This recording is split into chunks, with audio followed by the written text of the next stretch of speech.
Bonsoir, bonsoir, chers amis. Balandi émission Nabiso État de droit, émission Nabino Bolandaka, na chaîne Nabiso YouTube, na Combo Top Africa TV, na site Nabiso les www.topafricamagazine.net. Ils ont présenté par Ngai Moko Johnson Keto, Ndeko Abino. Les lotoyés na moi breaking news Moko très rapidement.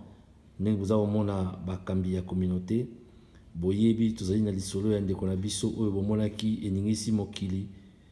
Nandeko kombo ya Zulu balengaki ba refule na mboka Congo mais nakotika bakonzi ya communauté bapesa bino ba précision na yebi ke boza kobenga biso ebele boyeba esuki ndenge nini ba refule bazongisi te nzamba sali na yango na kopesa maloba epai ya commandant Joli oyo avandi na Papa Ngoma bakonzi ya communauté po bayebisa bino niveau nini tokomi ndeko azali wapi nini ekomeli commandant Joli.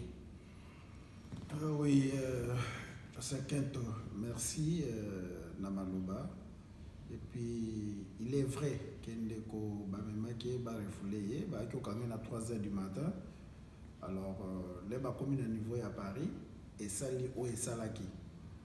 Mais avant d'évoluer, je tiens d'abord à remercier ba Congolais nyonso batu nyonso bazalaki o basali effort lisanga wana kendeko wana ko kozonga te parce que ni n'était présence na bango ndena minute oyo ndeko azali na ebité na position ni Kinshasa mais o basali vraiment elakisi bomoko elakisi pe bolingo po batu musukutu babi na bango yete mais tant Congolais les rabeleli ils ont intervenu mais à ce qui est yandeko wana na mukuse bazongisaki ye babimisaki en avion bazongisi bango na kati ya France et France a décliné responsabilité na Grande-Bretagne bazongisi awa na minute nde to solola azali na détention na Itro et puis ba consultaki biso famille et consulté biso ye moko mutupe to sololi na ye toza en contact na ye donc les dossiers ezala maboko na biso et pour na suivi nango je crois président Ngoma a aussi coupé sa précision. Il y a dossier où on a minute. Merci. Communauté, toujours on n'est pas là seulement pour enterrer, on est aussi là pour suivre le dossier à Bandeko. Ce dossier est très sensible et que tu peux apporter quelque chose sur ça. Ou peut-être donc on est dans tous les domaines. Crime, il y a l'immigration, ce qui est tout ça. Ce qui est éducation à moi, tout ça. Mais les lots spécialement, tu y es pour la cas, il y a des problèmes sur Mafuta, vice-président Julien Toloba. Donc, nous avons été saisis en tant que communauté. Et dossier en haut, tout ça, on a beaucoup effectivement, comme il a dit, tout ce qui est démarche. Toujours déjà ordre de déportation on a ça qui est cancellé. Alors pour cela cancellé, annulé oui, pour les francophones.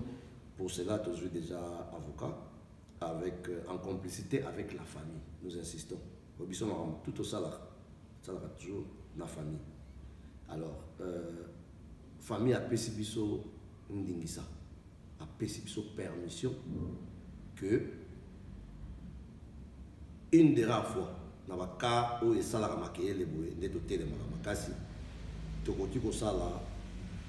un appel de fonds, on a un avocat privé, parce que l'État n'est pas fait. Toujours avocat privé, ça c'est un cas sur le ratango, communauté congolaise, à Royaume-Uni,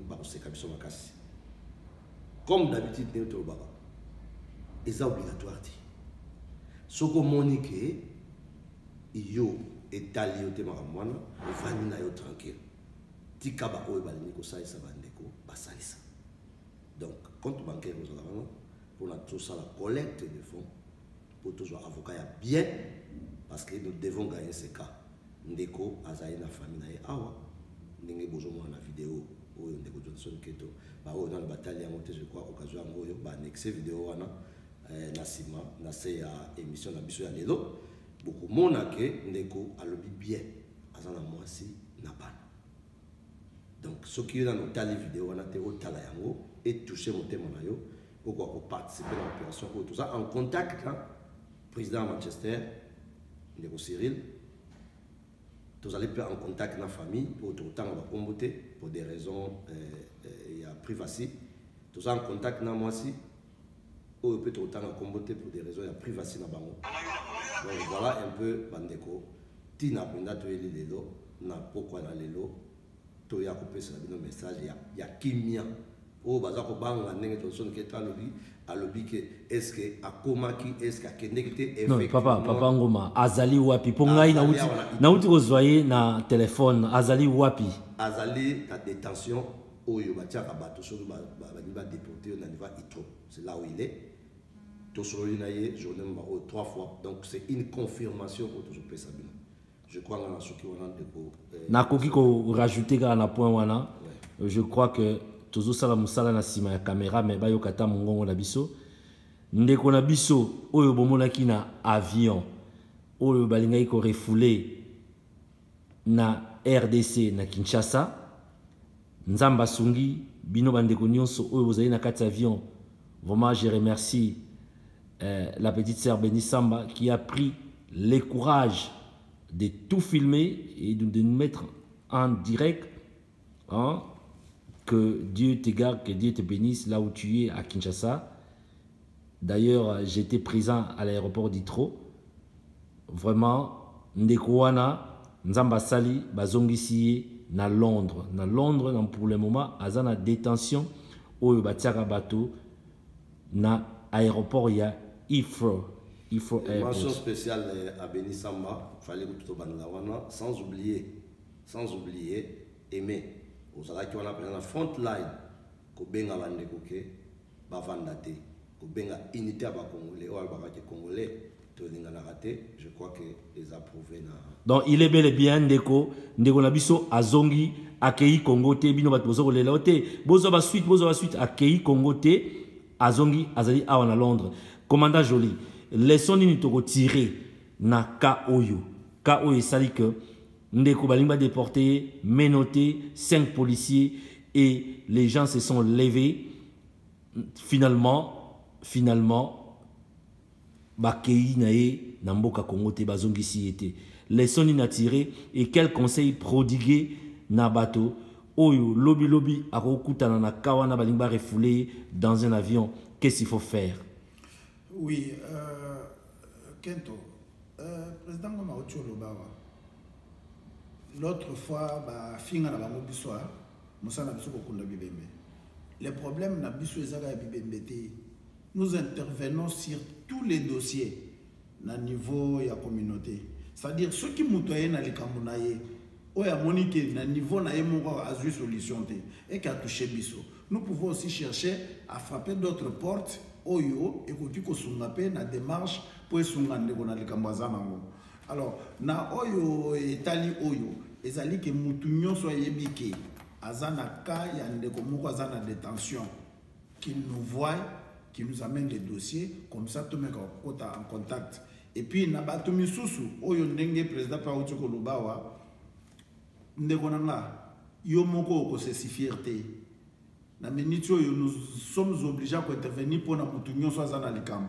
Peut-être mbongo yokokate ya moto lobi ke tokoluka biso nyonso ba congolais to tcha maboko po to sunga bande ko bana ba problème wana po lere yaka neti liwa yaka ndakate vraiment donc na mu pousser ya mona bika. Je voulais porter une rectification avec votre permission oui parce que ça c'est une porte au fond il y a très dangereux. Ce n'est pas n'importe quel dossier au Baboye la biso parce que on reçoit 100 coups de fil dans bouton. Dans le dossier, il y a dossier et dossier. Donc, ce qui vraiment, on que dossier, voilà, est la criminalité. Pour que ça pour le dossier criminalité. Ce qui est la criminalité est que chance ses alliés. Il y a un dossier de besoin. C'était juste une mise au point pour que demain, on ne traite pas de quoi que ce soit. Voilà, je pense que c'est cette note que nous terminons cette petite intervention. Merci, alors, la vidéo, hein, donc, vous permettre biso, vous me l'en déployer, yeyo ndeko bomonaki na kati ya avion.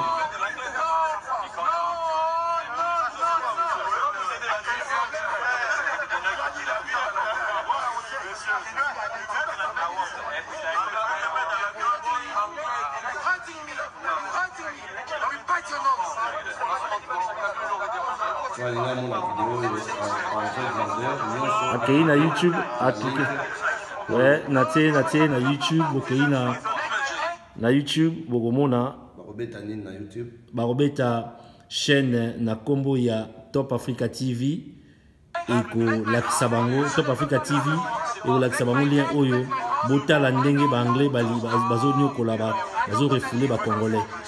Donc lien ezali wana. Mais voilà, notre frère aza déjà na Royaume-Uni. Merci Nabino Banso. Merci Tosuki wana. Wabino Johnson Keto. Toza wana kaka poto sala musala. Moto akoki na musala nyoso yemoko azalite. Merci. Merci Papa Ngoma. Merci Commandant Joly. Bye bye. Nzambe asunga biso. Ndeko na biso abima a retrouver bana na ye, a retrouver mwasi na ye. Hein?